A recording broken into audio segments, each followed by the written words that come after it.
We have heard a lot on the news, in the papers, online, and by people who we know and love, about hate crime, mate crime, radicalisation and extremism.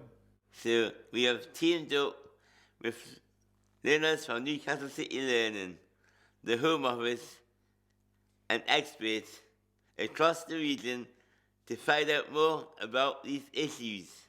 In this film, we'll find out all the information we need to know about these important issues and work with you to explore these themes. We'll ask you to pause to discuss these issues and do some exercises.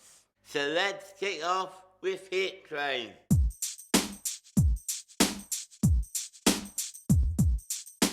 So what is a hate crime? Hate crime is a word used when a crime is committed to someone because of their religion, sexuality. So if someone's in the same sex relationship, for example, ethnicity. So if someone is black, Asian, or from a minority ethnic group, or because of their disability.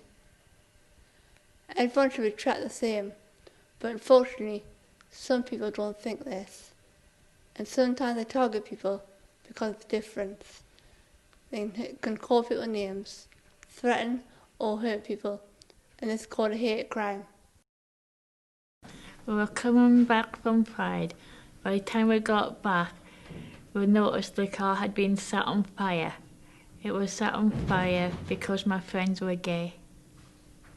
And it made me and my friends feel like nervous, scared and even more anxious about being around. I'm on Metro, right? And as the few people on the Metro call names, and I told Dag to report it, and I was scared on the Metro by myself. I went to a mainstream school because of my disability, and I discovered hate crime where people are just calling your names and that and punching you and everything. And it just made us really annoyed and upset. And when I went to a special needs school, it just totally helped us, and I felt a bit better in myself, and no upsets, just keeping your head up and just stay calm and that. When I was on social media, I did a video, and somebody put a nasty comment saying, because you're on benefits, you should get a job because because you're on here. That just made me feel upset and angry. I was in town, celebration in town. I saw my friend upset. I approached him, I said, "What's up?" The two fellas said funny words about you walking and your speech is funny and that kind of stuff. I said to him, "Don't take any notice, just walk away, just get on the bus with me and just forget it." All that time at college, these girls would come up to me and say, "I'm getting a boy doll for Christmas." Just got a learning disability, and that made me feel really angry and upset. One of the students in my class told me that in his science class he didn't get the help he needed when he was in the mainstream school. A boy sitting next to him called him a spacker and a retard for a long time. He got really annoyed and punched him in the face and decided he was going to be suspended. I had a friend that was deaf and couldn't communicate with words. Gangs of kids used to call her names and laugh. I didn't like it. It used to upset us because she was my friend. I really enjoy going to the Metro Centre. It makes me really feel good. But one day, a group of lads came up to me and threatened to hit me because of my learning disability, and it made me flinch. So I was feeling they might look at it as not a safe place. My friend in a wheelchair, she was being very nice to her. She said, "You little lump," and she said she was really upset and she was not happy at all. I went to a special school first and everything was okay. Then I left there, went into a mainstream school, and I used to get name called, so I used to go in 5 minutes. I used to go in 5 minutes late, so I would avoid all the name calling. When I'm on social media, I try to be myself, and but then afterwards, I get comments saying, "Oh, you're such a weirdo," and that's just very hurtful for me. Like, I'm not allowed to be myself anymore. My friend told me that because he was getting bullied, he was an easy target because he was gay, trans, and had a learning disability. I went to the mainstream school and I was being bullied because the bullies pushed me over at the playground. I had to tell a teacher. Well, bullies make me feel sad, but it makes me happy when they get kicked out. Hate crime is a word used when a crime is committed to someone because of their religion, sexuality. So if someone's in the same sex relationship, for example, ethnicity. So if someone is black, Asian, or from a minority ethnic group, or because of their disability. Everyone should be treated the same, but unfortunately, some people don't think this. And sometimes they target people because of the difference. They can call people names, threaten or hurt people, and it's called a hate crime. Maybe this happened to you, or you know someone this happened to. Can you now get into small groups and talk about what you've heard or know about hate crime? And then feedback the whole group. Once you've done this, come back and join us.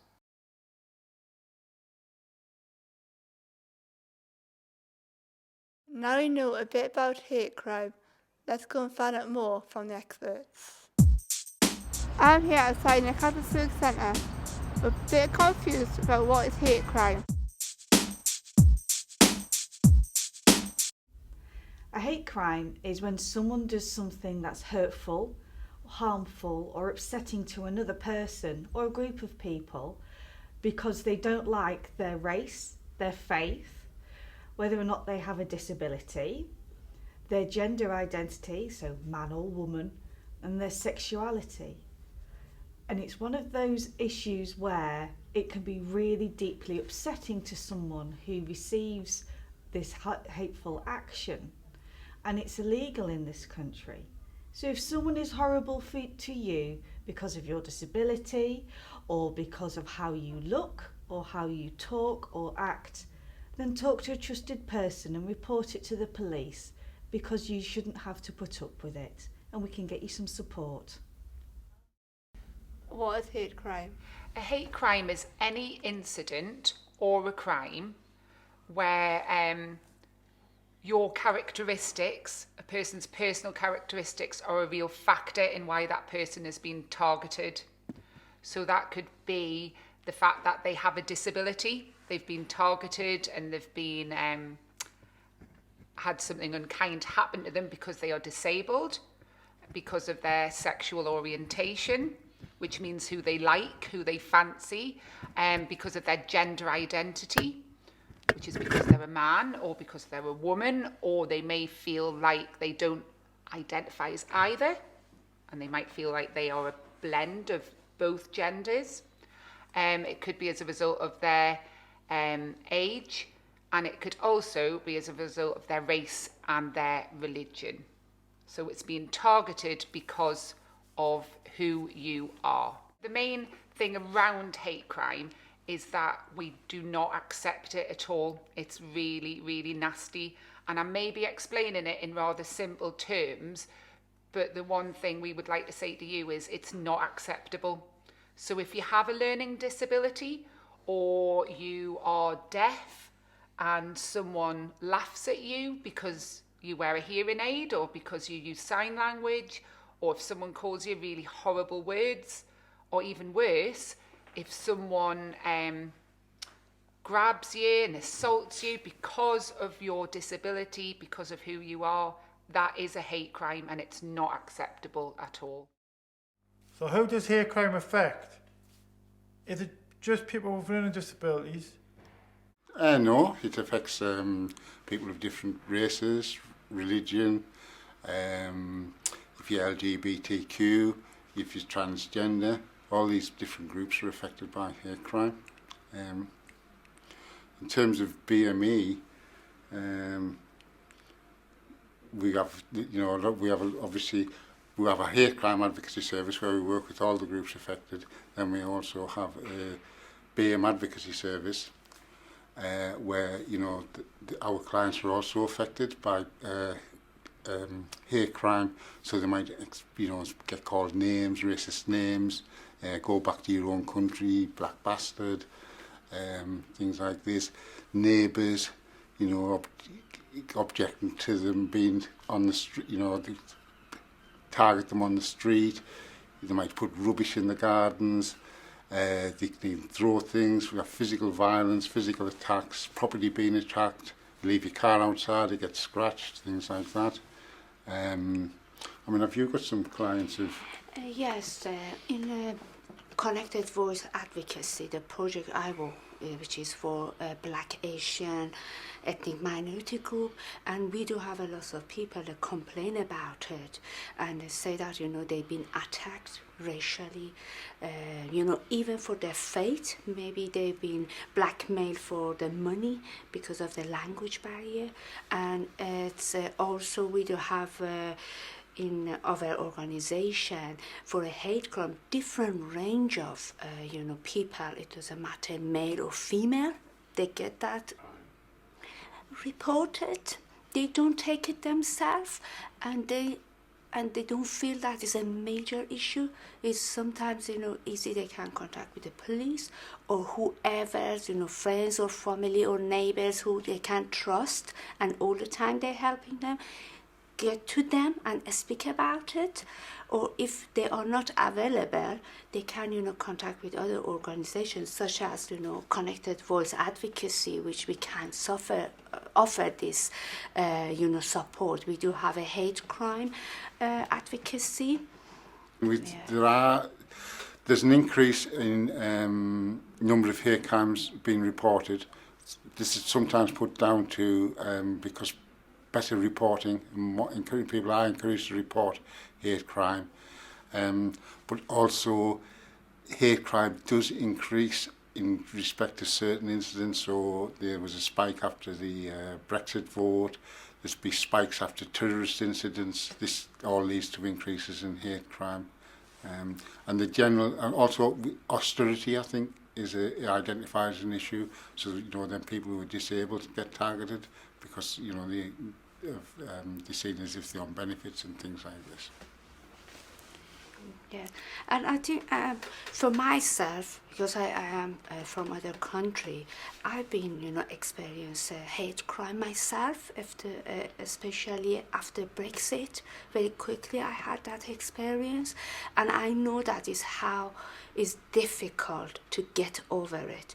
And without help of counseling, without going back to speak with my manager, my colleagues, and my family's relative, I couldn't stop to think what did happen to me.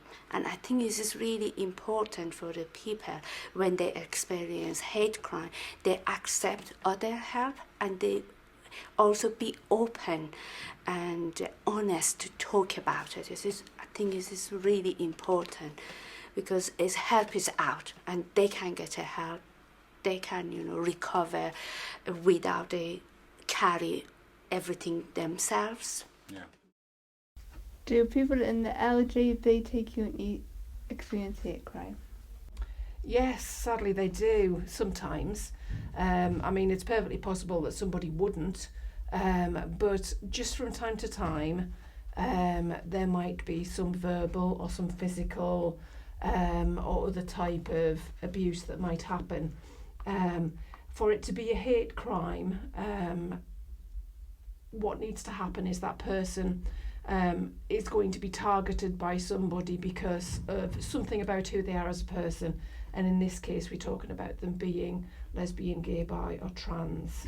And that would be either a homophobic or a transphobic hate crime, because that's what's made the person try to attack them, whether that's physically or just by calling them something nasty or saying nasty things about them. Sadly, people do still experience these hate incidents. They're not always crimes, but they are always worth taking notice of and saying something to somebody about those. Well, that's interesting. I don't know what I would do if a hate crime happened to me. If you have experienced or seen a hate crime, what can you do? I would report it. If I was experiencing hate crime in somewhere like the Metro Centre or Eldon Square, I would tell the police officer, security guard, or go to a safe place. The first person I would go to would be my parent, my mum. If I experienced a hate crime, I would tell someone who's posted the sessions I go to. You shouldn't keep in yourself. You told someone. You can ring this number. They know all about hate crimes.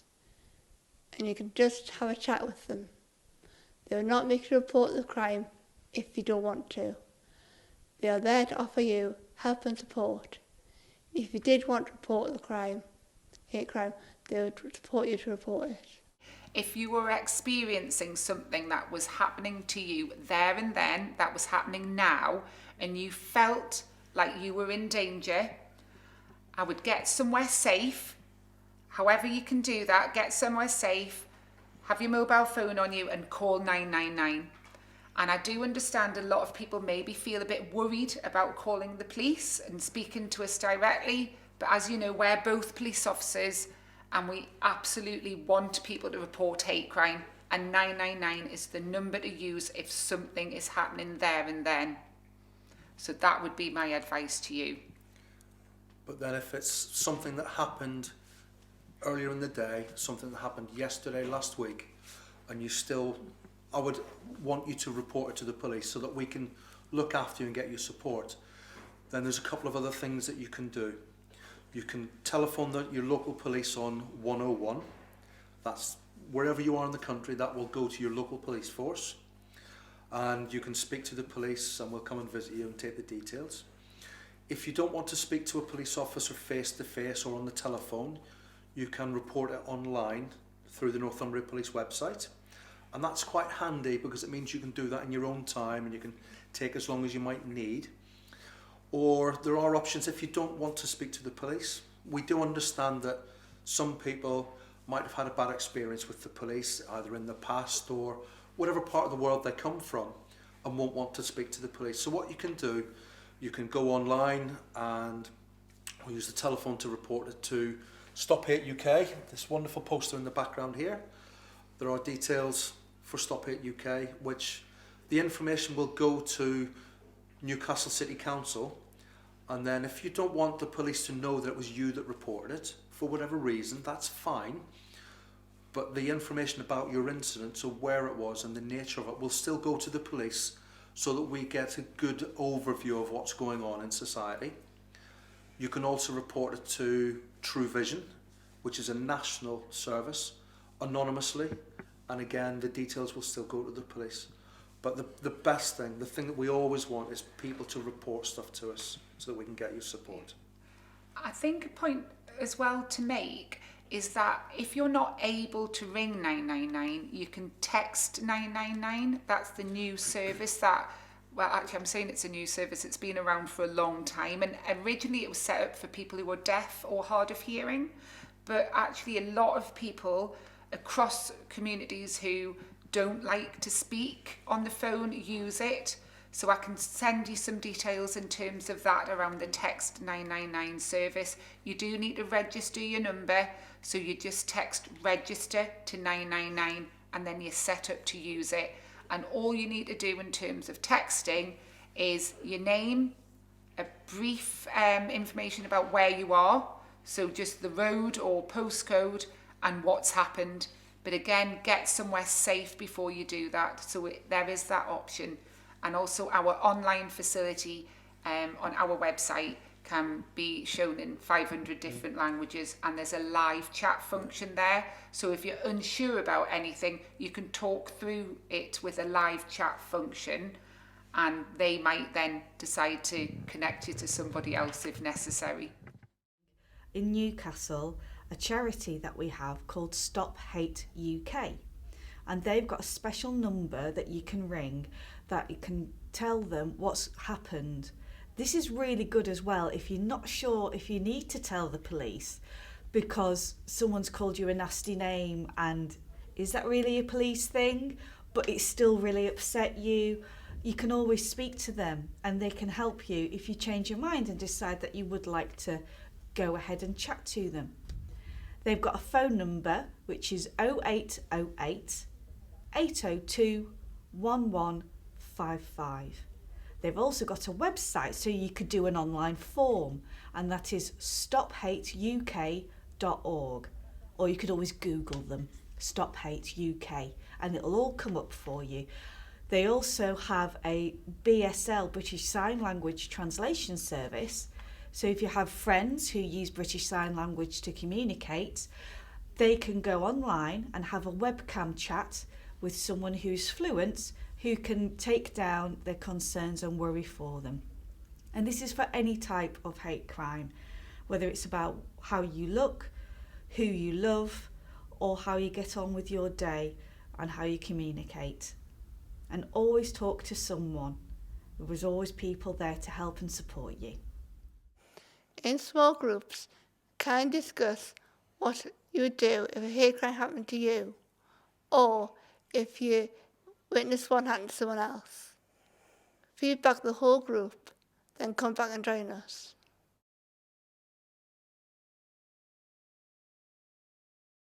We now know hate crime is wrong, and people shouldn't be judged because of their disability, faith, ethnicity, the colour of their skin, where they come from, or their sexuality. If someone's the same-sex couple, for example.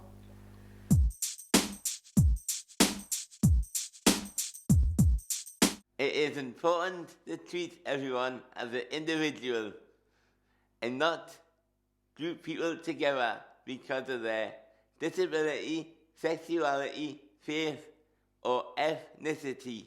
Sometimes though, this can be difficult because we get told mixed or negative things about different groups of people. Sometimes we can read things about groups of people or get told stuff by people we care about. Here are a few examples. I see a lot in the newspapers that refugees are stealing our jobs. My cousin is gay. I'm happy for him. Someone told me that I keep it quiet. Cause it's getting the law. I go on Facebook and I see a lot of posts. There's a lot of things going on around religious and terrorism, and I'm really confused. Some people think that people with a learning disability that are on benefits are a burden. But I'm on benefits and I've got a learning disability. My friend's mum says that Asian people get more benefits than white people, but my tutor says that they don't. I don't know who to believe. A friend of mine said that gays shouldn't exist. It's not part of nature or something. And I know she's my friend and everything, but I don't think she's right. Is she? Sometimes when we hear things about groups of people, it's difficult not to believe what we hear. But we should never group people together. It's just not right to say all people with learning disability are the same. It's just simply not true. My learning disability is only a small part of me. It does not make me who I am. I'm Zoe. We cannot judge anyone because of their disability, because of their religion, their ethnicity, or their sexuality.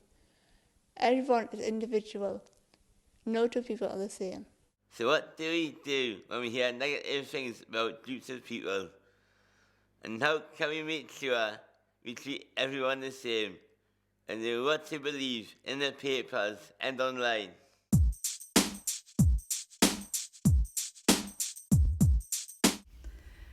Fake news is when you get someone who comes up with a story or a set of numbers or statistics that changes that story to suit what they want you to believe.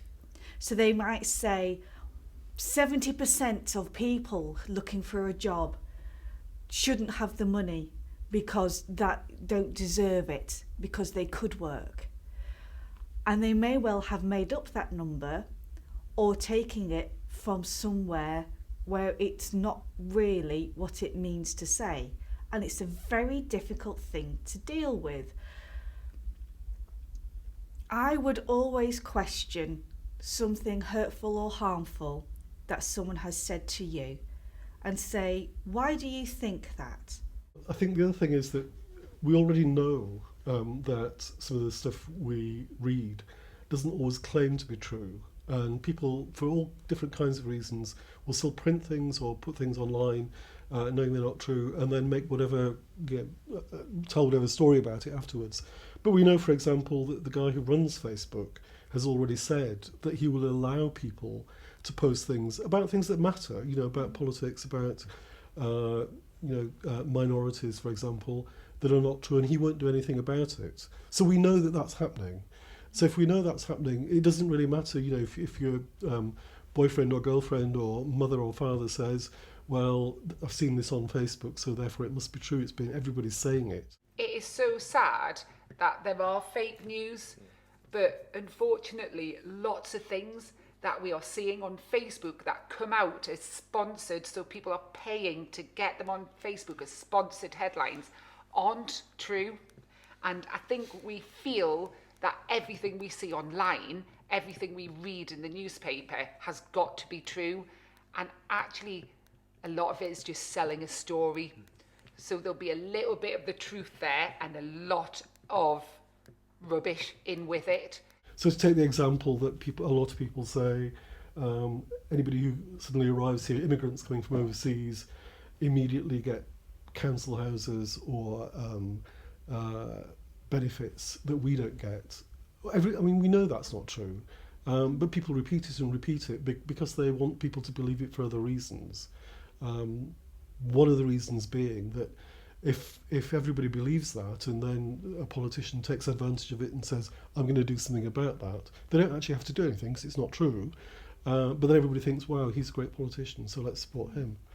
You do need to be a little bit careful online. Sally's already mentioned that there's so many positive things that we can get from being online and connecting with people and groups and finding out lots of information on the internet, but we do have to be aware and know that there are lots of things to look out for that can be not very positive online. So, for example, you don't always know that somebody is who they say they are online. There are fake profiles out there. There are people that might be pretending to be somebody they're not. There are lots of, you might have heard the phrase fake news. There's lots of fake information and people's opinions that are shared online that are put across as if they're factual, as if they're truthful ideas and information, but really they're just somebody's thoughts and opinions. So there's lots of things that you do have to be careful about being online. And it's just about, I think, if you know these things and you know that you can't just trust absolutely everything that you see on the internet, then you're already in a strong position of thinking, right, before I like and share that and tell all my friends about it, I'm going to check that and find out as best I can, is that real and is that true? And is that something that might be hurtful to other people? Is it something that might make me feel bad that I've shared that later? And just take a little bit of time to think about it. And again, this is where talking to somebody else that you trust might really help you with that. Because if you're not sure, then it's always good to get another person's ideas and opinions. I think if you hear mixed messages about groups of people, in fact, if you hear anything that claims to be about a whole group of people in a way that paints them all as exactly the same, whoever they are, then your instinct should tell you that it's bound to be wrong, because you know you yourself are a part of a group of people, but you know you're not even like your own sister or brother or parents or cousins or colleagues or whatever. So you know that groups of people are very different when you get inside a group of people. So I think that's always bound to be wrong. And then mixed messages, you have to think, if it's a particular group, say benefit claimants, do you know anybody in that group? Does it do the things that you're hearing apply to them? And if they're not true about them, why should they be true about the others? And everybody will have a different story. I think that's one of the important things. There are websites that you can go to check some of those stories and things that Janine was talking about. So if you see something on Facebook or Twitter, on the internet that you think, or even in the mainstream press, and you think, oh, I'm not quite sure about that, you can go to a number of websites to check. One that I use is called Snopes.com. That's SNOPES.com. And that's recommended by the UK Safer Internet Centre as a good way of checking whether a story is actually true. You do need to be really careful when you're posting things on social media.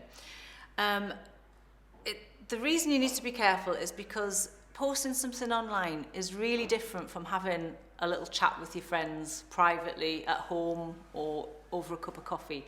When you post something online, you're putting it out into the public world, and it's written down and it never goes away. So what you need to be sure about before you post something is that you're really happy with what it is you're posting.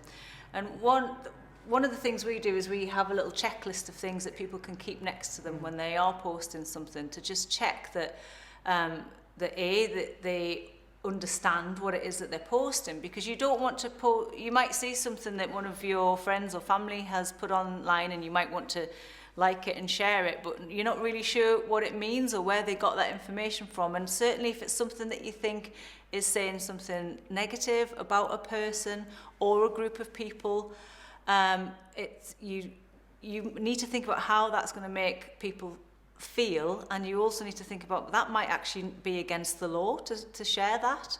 If it's something that's spreading hatred and really negative things about whole groups of people, that's really not okay, and it's not legal to do that. I think you need to remember the specific laws about hate crime, as well as in real life, face to face. There's things that and content you're not allowed to post online, and it's that anything that is abusive to other culture or race, or because of anyone's sexuality, so from the LGBT community as well. There are the new hate crime laws, which is very specific, and as Sarah mentioned, anything that you post can be used against you in a court of law, and it means that you could be prosecuted for the things that you share and say. And I think what people need to remember about the internet is anything that you say, even if it's in a moment of, it's got me angry, I'm sharing that, yes, I agree with it, that's wrong. It stays on the internet forever, ever and ever, and people can always go back to it and see that you've posted those things. And what you have to remember is you'll be judged on the things that you say. So if they're unkind, if they're racist, if they're homophobic, if they're anything to do with anyone's disability, then that's going to remain with you, that you said that on the internet forever. And people will judge you on that, and, even when you've forgotten that you even did it, and you might not have even thought about it at the time. Sarah's going to show you a little resource that we use on some of our... You won't be able to read it all, but be tech smart workshops. Yeah. Is things, a little checkbox list to think about before you post something. So things like you need to ask yourself these questions really before you post something, such as, am I breaking the law? So like Sally was saying, some of those things within the law that you aren't allowed to post because it's illegal, you need to know about that. Is it going to hurt somebody's feelings? Is it bullying? Will I be embarrassed if my parents or family members see it? Could it get me into trouble? Does it make me feel upset? Am I being asked for personal information? So again, it's about not telling people personal information, where you live and what your bank details are and things like that. And is somebody asking you to share passwords and things like that? Because your bank, for example, or a genuine organisation will never ask you for any of that personal information. They'll not ask you for passwords, and they won't email you asking you for all of this personal information. So banks are very aware of that, especially, aren't they, with regard to your money and your finances. But again, it's all of that emotional side of things about how, if somebody posted that about me, how would I feel? And is that going to hurt somebody's feelings? Am I saying something really unkind about somebody for no reason, and how is that going to make them feel? And we always say, if you're unsure, stop. don't do it. Don't Get post it, get some or advice. get somebody else to have a look at it before you do, if you feel worried about it. Yeah. Is it okay to be nasty or insensitive about people online because of their disability, their faith, their sexuality, the colour of their skin, and where they come from? No, that's not acceptable at all. What you've just read out there, being nasty to someone because of who they are, is a hate crime. And that doesn't have to just be face to face. It can be via a letter, it can be via posters, it can be via online. So people often put, and it tends to be maybe racism or comments. We'll often get a lot of comments online about when we fly the rainbow flag for Pride, which is supporting people's sexual orientation and gender identity. People can put nasty comments about that as well. It's not acceptable, and it's still classed as a hate crime, and people can be arrested for it. What I would always advocate, always ask people to do, is where we see this stuff online, don't react to it. Yeah. But report it to the social media, the platform that it's on. So if it's on Facebook, you can report it to Facebook. If it's on Twitter, you can report it to Twitter. And what we would expect is that they would remove it. Yeah. And if it's something that you've done personally, you probably end up being banned from that platform. I think the key thing to remember in terms of online and what people write and people say online, if you wouldn't say it to somebody in the street, somebody that you know, you shouldn't be putting it online either, because being online doesn't make you completely anonymous. And if something's reported to the police around that online hate speech, we can still find you. Yeah. So don't do it. In small groups, discuss what you've heard and where you get information from, and is it always right? Feedback the whole group, then come back and join us.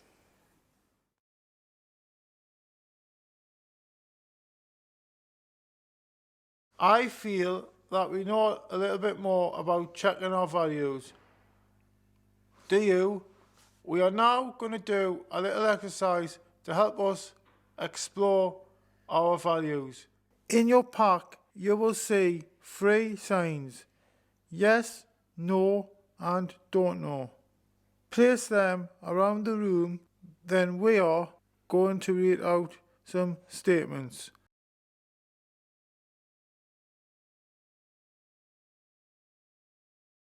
If you think the statement is true, go to yes. If you think the statement is not true, go to no. And if you're not sure, go to don't know. Are you ready?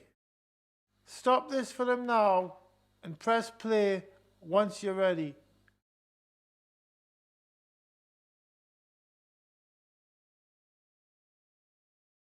All people with a learning disability like bingo.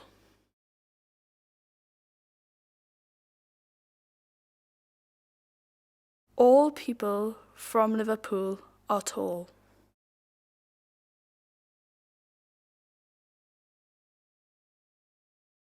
All Christians love cats and dogs.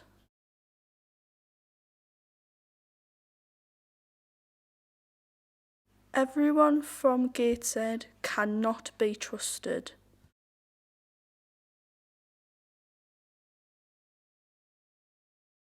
All Geordies are friendly all of the time.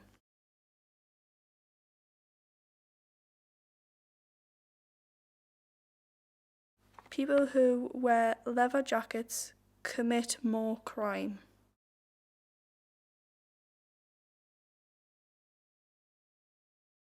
All people on the autistic spectrum are shy.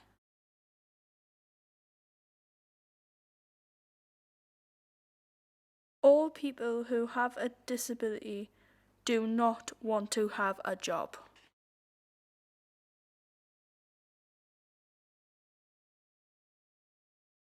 People from Poland shout more than people from England.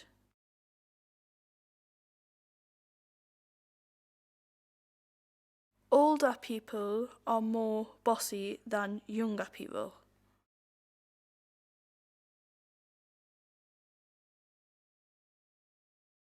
All people who are Muslim do not like Christians.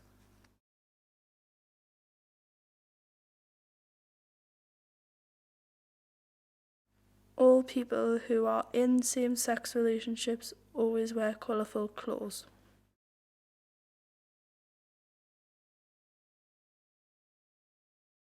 Blondes have more fun.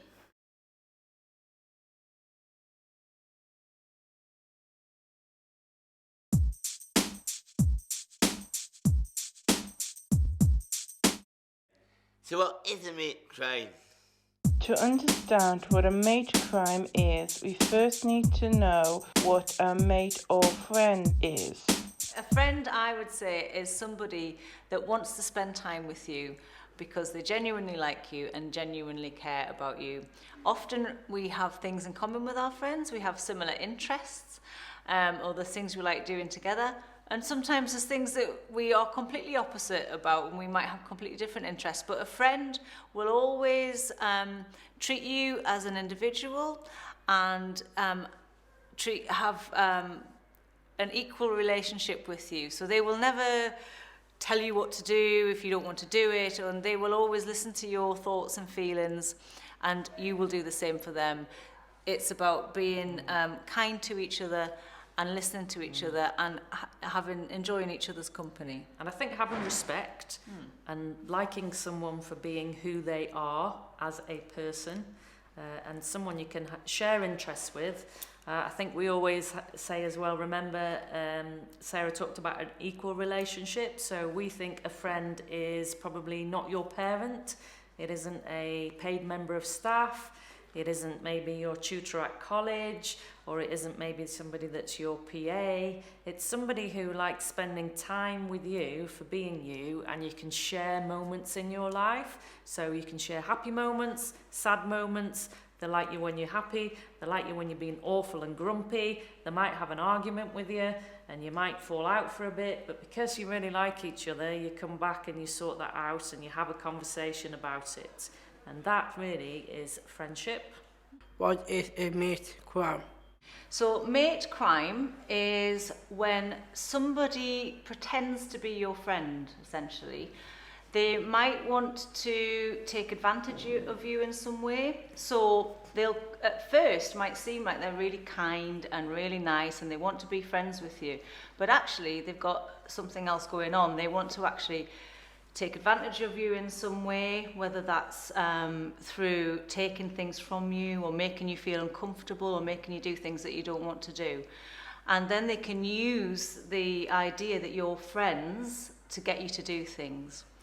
I think as well, some of the people that we work with at Friends Action North East have told us sometimes that they're really quite lonely and feeling quite isolated, and sometimes people can befriend people when they know that you are feeling really lonely, and then they usually target people who are quite vulnerable, and then they get them to do things, like Sarah said, that they might not necessarily want to do or feel comfortable with, because people sometimes are so desperate to have a friend that they do those things, and it might be sometimes financial abuse. So sometimes people have told us that they've taken the money when they've asked for it, and they've asked them to do things that they wouldn't usually do, or sometimes they know it's against the law, just because they're so desperate to feel connected and want a friend.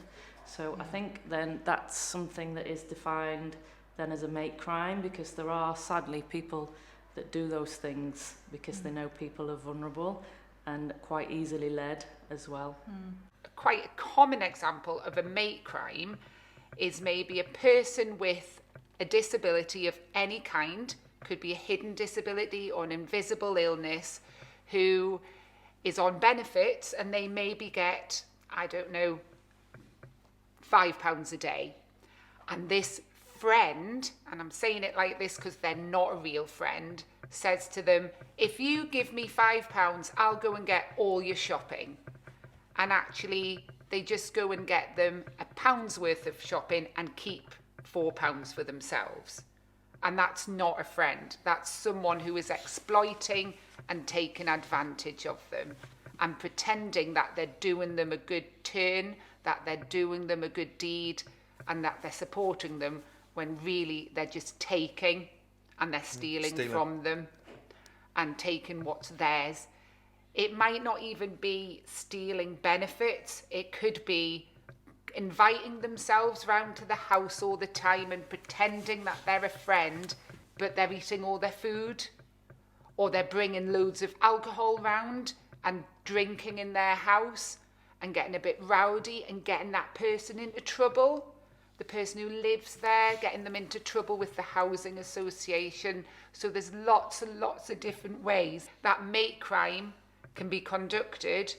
But at the end of the day, it's important to remember that it's about someone who's pretending to be a friend, but they're not really a friend. They're nasty and they're unkind. And this can also happen online. Yes. Yeah, definitely. We see lots of that, and it's not just people that are more vulnerable, people that may have disabilities that are targeted that way. You know, so you need to be very, very careful as to who you become friends with online. People that will pretend to be your friends online just to exploit you. So with the mate crime, sometimes you can get mate crime can affect people who are from ethnic minorities because of language barriers that might make them vulnerable. So we had a client where they had gone to a neighbour to get help to pay bills, and they needed to, you know, do it over the phone online. So to pay some bills, and they couldn't do it because of the language barrier. Then that neighbour stole the bank details and then was, you know, made some purchases which the person didn't know about, and she thought it was a friend helping her. So that can happen to people of ethnic minorities as well. And also the culture for BME group, it is not easy to get back to the person who ever's done, you know, such as things, which Paul mentioned about it. And as an advocate, you know, I make sure and went over and over and explain for them, you know, you have got a right, this is your right, you can get back to them. And most of the time, the message I get from that person was, you know, targeted, is that I do want to keep a friendship, because still they couldn't realize that they've been used, you know, and they've been, you know, targeted. And it's really important for, as an advocate, you know, to make sure, no, this is not right. You have got right, you can do, you know, stop that, and you can find some other person which more helpful without using your information. It's where people used to pretend to be friends. They used to just sit drinking, use is for me like visa to buy drink off, and I was left with hardly nothing. And I used to have to get the police a few times because they used to make trouble. like breaking the windows sometimes, like even going anywhere in the house without even asking. And I remember when one of them took a motorbike through the back door, and the back door come off its hinges, and I had to get the council out. But it made us feel sad, you know. It made us feel nervous. I was glad when they'd never come back. In small groups, discuss what you've heard and know about mate crime. Once you've done that, share the whole group, then come back and join us.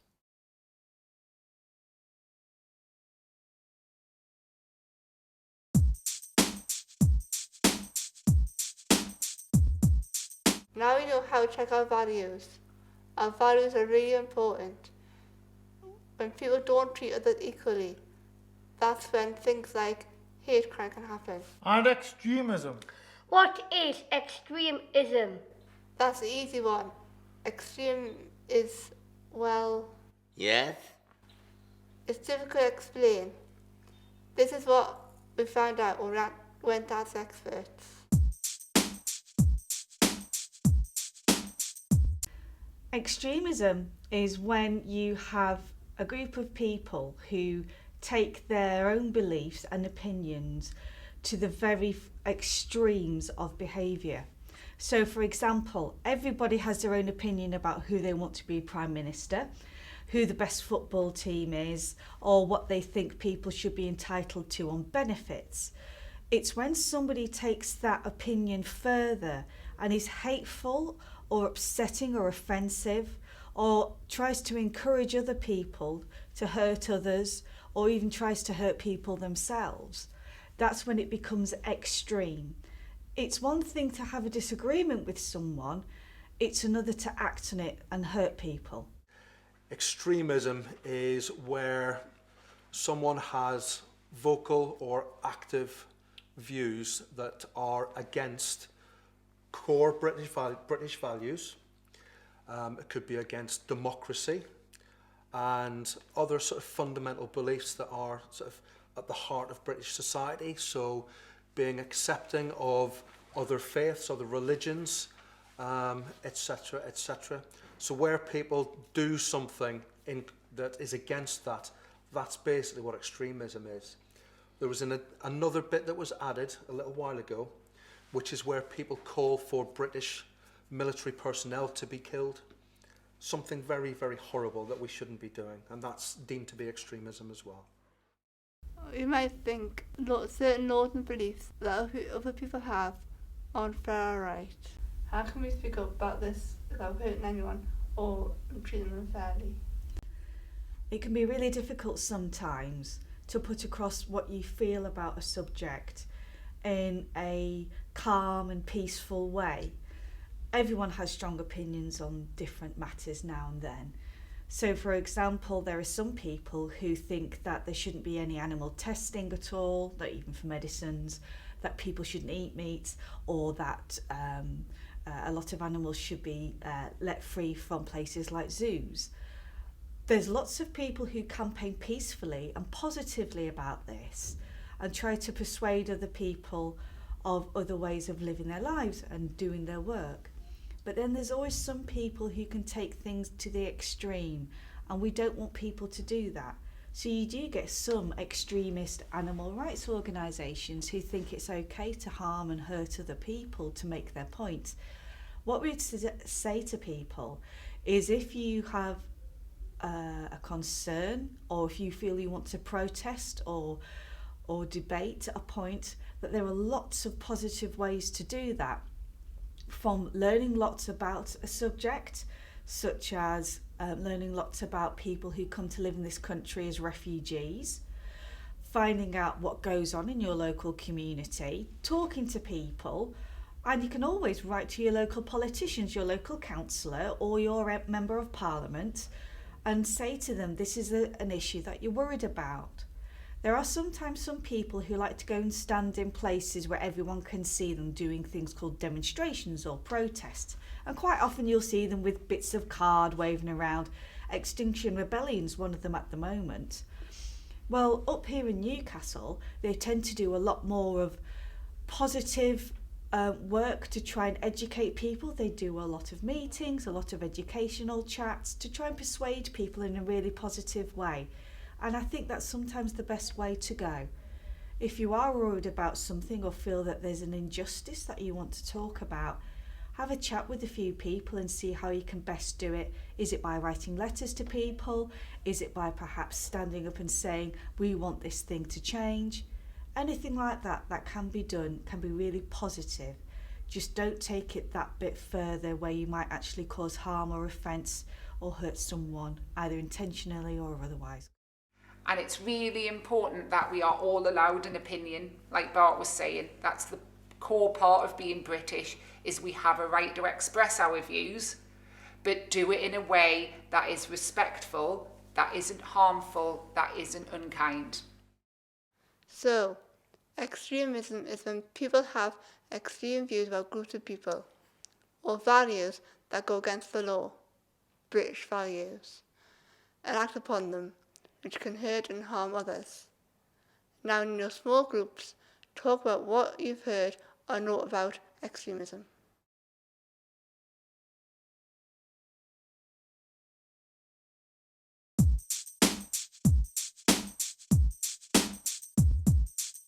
Well, that's awful. I'm glad it doesn't happen to me. I do not need to worry about it. Well, it can happen to you. A lot of extremists try to radicalise people. This is called radicalisation. This is what experts told me about it. Radicalisation is when someone tries to change your mind about what you think about a thing and try to encourage you to do harm to someone, to hurt someone, or to say and do things to upset other people.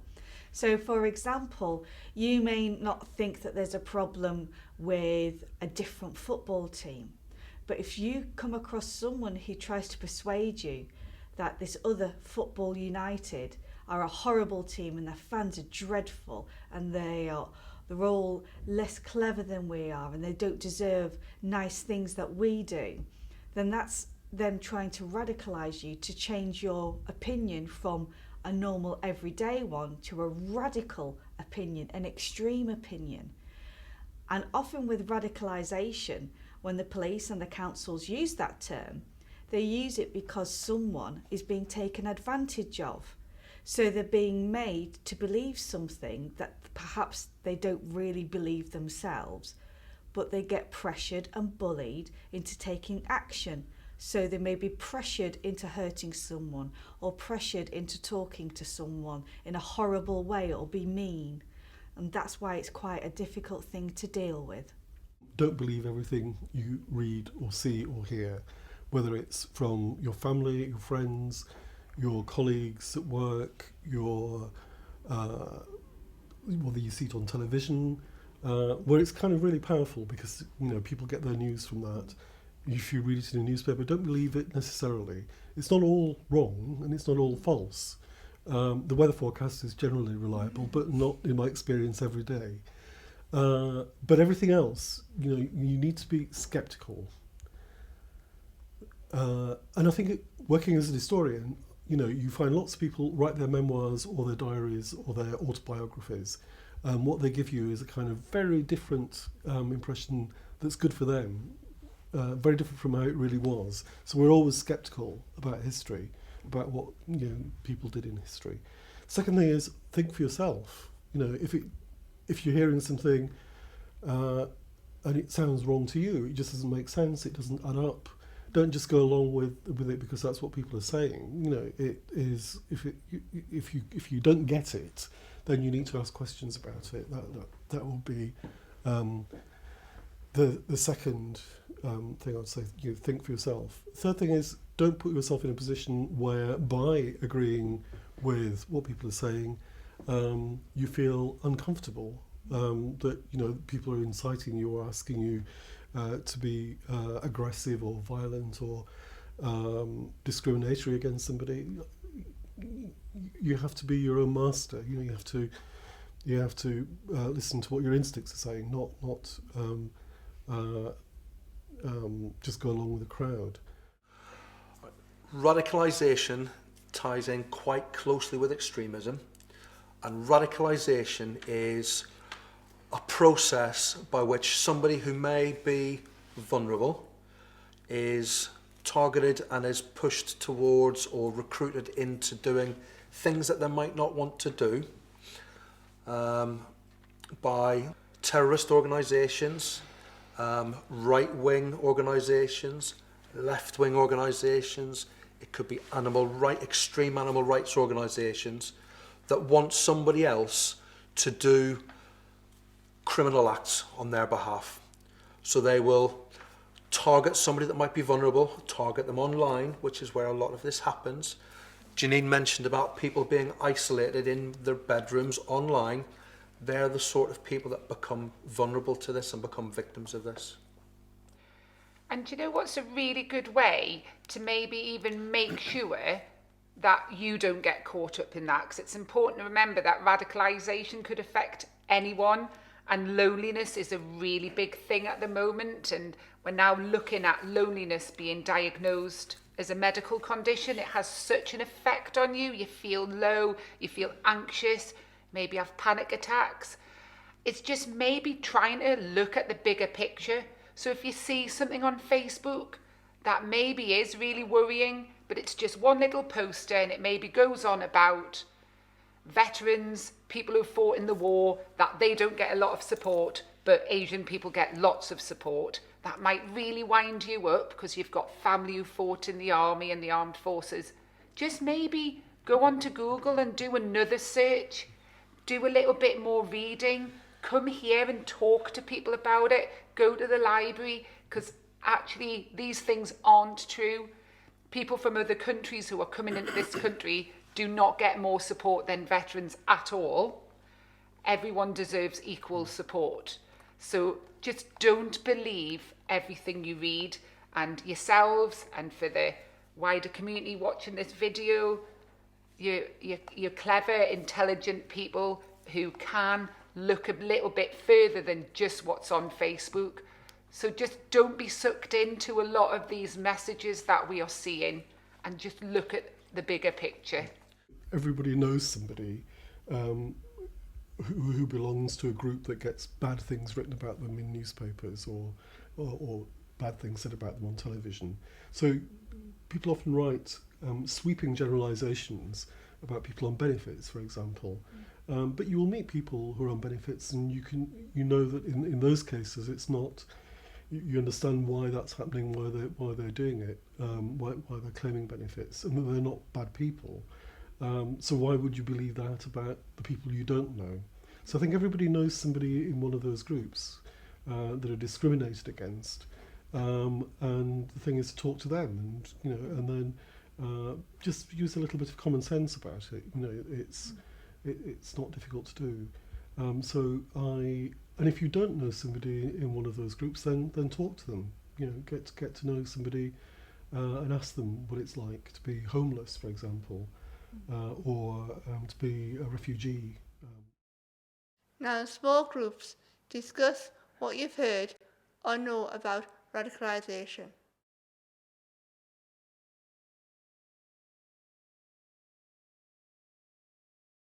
We've learned a lot today, and we hope you have too. It's always good to check your values. In your packs, you will find a value statement template. Now, in small groups, could you write any advice and tips and make sure you treat everyone as equal and make sure others do the same? Once you've done that, come back and join us.